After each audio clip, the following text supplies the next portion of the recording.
Kia ora, my name's Shelby and this is a story about Nan Patterson. Nan Patterson was married, 19-year-old dancer and actress, when in 1902 she began an affair with the much older, equally married New York-based bookmaker Caesar Young. He paid for her to divorce her husband, after which time she lived on, quote, on Young's bounty, close quote. Young promised to leave his wife for Patterson but never did. On 4th of June 1904, Patterson and Mr. Young were riding in a carriage down Broadway. He was on his way to the docks to meet his wife as he was going on a long overseas holiday with her.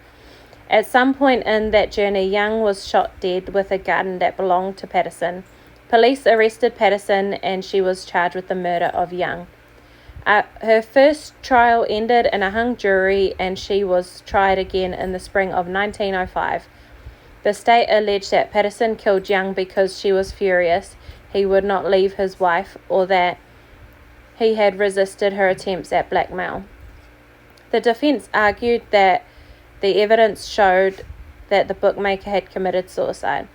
During proceedings, the New York Times suggested, none too subtly, that Patterson was innocent. On 2nd of May 1905, the prosecution took 5 hours to deliver its closing arguments. He argued that the bullet's trajectory made suicide difficult, if not impossible. Mr. Young would not have held the weapon upside down when he fired the shot, sent the bullet through the apex to the lung on its way to strike the fourth dorsal vertebra, he said. He tried to blacken Patterson's character, referring to the love letters sent by Young. Did the defendant render them? No. What is the conduct of a woman madly in love of a mercenary creature who wanted to keep them in her possession for blackmail purposes, he demanded. And now, as to the morning of the tragedy, the murder in her heart flamed into action and she shot and killed.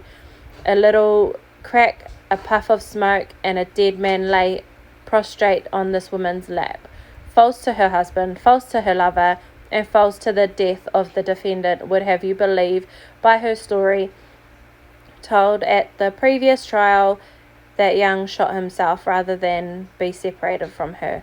A silly story, a lie she does not now dare attempt to support.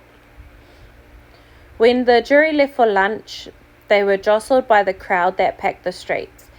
And all the way to the restaurant, the jurymen heard the yells of "Free Nan Patterson, set her free, Nan's all right, she's done nothing, you let her loose, that's the best you can do." In the aftermath, the jury having deliberated, the judge threatened anyone who spoke out of turn with contempt when the verdict was read. There was an air of disappointment when the foreman of the jury announced that they had not reached a decision and said, "I'm convinced there is no hope of an agreement." After more conferring, the jury foreman told the court that there was no hope of a verdict.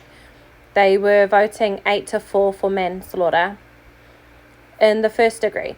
On 13th of May, Patterson was finally freed. District Attorney Jerome said that it was a miscarriage of justice and of the most serious kind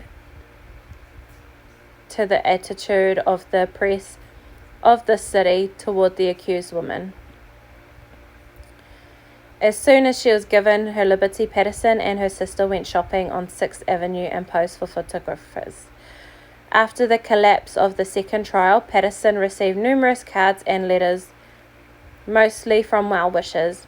Ami de Beauparle's missive was not in that category. He read, "If the jury acquitted Nan, I would have shot her as she left the tombs. Close quote. So that's the story on Nan Patterson. Hope you enjoyed that story. This is a depiction of her, just so you can put a face to the name. Please stay safe and subscribe.